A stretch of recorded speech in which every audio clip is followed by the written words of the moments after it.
Could we just give people a quick idea of the cost of producing versus, Yeah, I mean, on ACX, for instance, is kind of like the low cost, leader, they're I think it's around, what's their gift? I don't know. You can probably get things done for about $200 a finished hour. Finished hour is how kind of the audiobook world works, right? 9,500 words is one finished hour. Okay. And you'd be shocked how accurate that is. Within a few percent, we all speak to that same speed. It's very funny. Now, if you're really trying to get some quality, right, we're a union signatory, so we only use union actors here. We do that because not only do we think it's fair, but they're really good actors, right? And that's, our job is to do the highest quality thing to get it done on time. If I hire one of these union guys we use all the time, we have like 200 or 300 narrators we call on with some regularity. I know that it's going to take them a 2-to-1 ratio. I know that if it's a 10-hour book, it's going to take them about 20 hours to read it. I know it's going to be a really good performance. I know it's going to be solid. There's going to be minimal word changes, right? There's a lot of business decisions in this because we're, producing thousands and thousands of books for publishers that produce, over 1,000 books a year in many cases. So that sort of like quality the first time is very important. If the quality the first time is not so important, right? You can do some of the quality control yourself as an author. You can tolerate some some other issues. You can go a little lower in the price point, but it really varies widely. It really varies widely. It's starting at $200, and of course you can go as high up as you want. Now the big question is I think that read it yourself versus hiring a narrator, right? Believe it or not, hiring a narrator is cheaper. Even though, presumably you as the author are free, well, you suck. It's going to take you almost twice as long to read it. You're going to have to hire a studio to do it, right? A lot of the narrators that you'll hire and have their own studio. The files are going to be a mess whenever they go to the post-production people. There's just a lot more work to do. When we're working with, a professional narrator, it's just all done right. We get the files, they're easy to understand, everything works very well. We can get it through post-production very, very quickly, right? There's a process back with doing re-records. Almost every audiobook production has at least a few re-records. Things that we can't fix by digital magic will have to be, you said magician instead of musician, here we've got to go.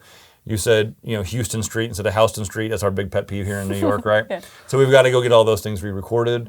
There's a process for that using a home studio narrator. That makes that very easy as opposed to having to book the studio and go back. So there's a lot of logistical decisions with that. So if you're wanting to do it inexpensively, doing it yourself, ironically, is not going to be the cheapest way to do it. You'll need to hire a narrator. That's good to know. Yeah. And is there, there's an approval process also, even when you upload on ACX? Yeah, every platform has their own quality specifications. I'm so dimly aware of those because we just are obviously so far above the bar on that. Right. But yeah, apparently some things don't pass quality.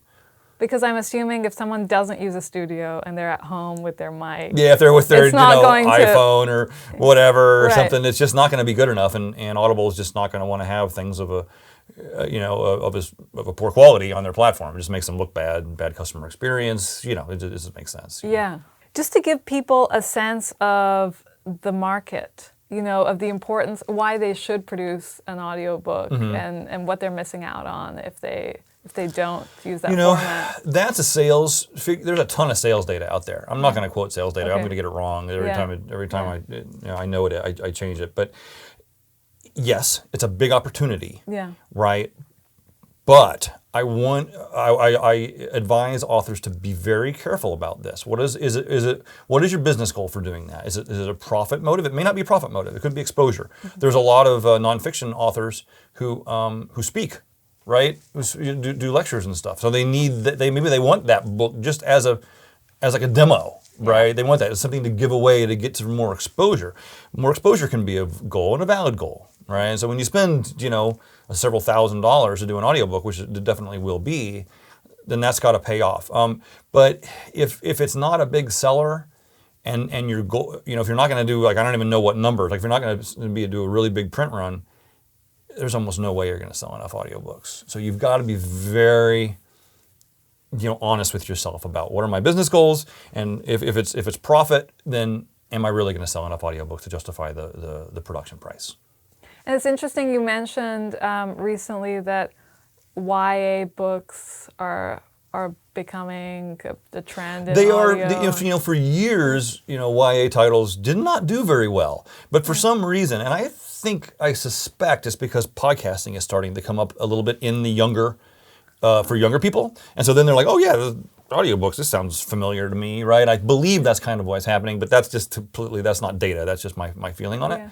But yeah, that's been great to see. The growth in YA has been much larger much more larger growth than the rest of the business, mainly because it had just further to rise. They had trailed behind adult titles for very long. Okay, that's good to keep in mind. Thank you so much, John, for your time. It was amazing. It was amazing. I had a great time. I appreciate it. And there's so much here for people to learn. I hope so. And, I hope so.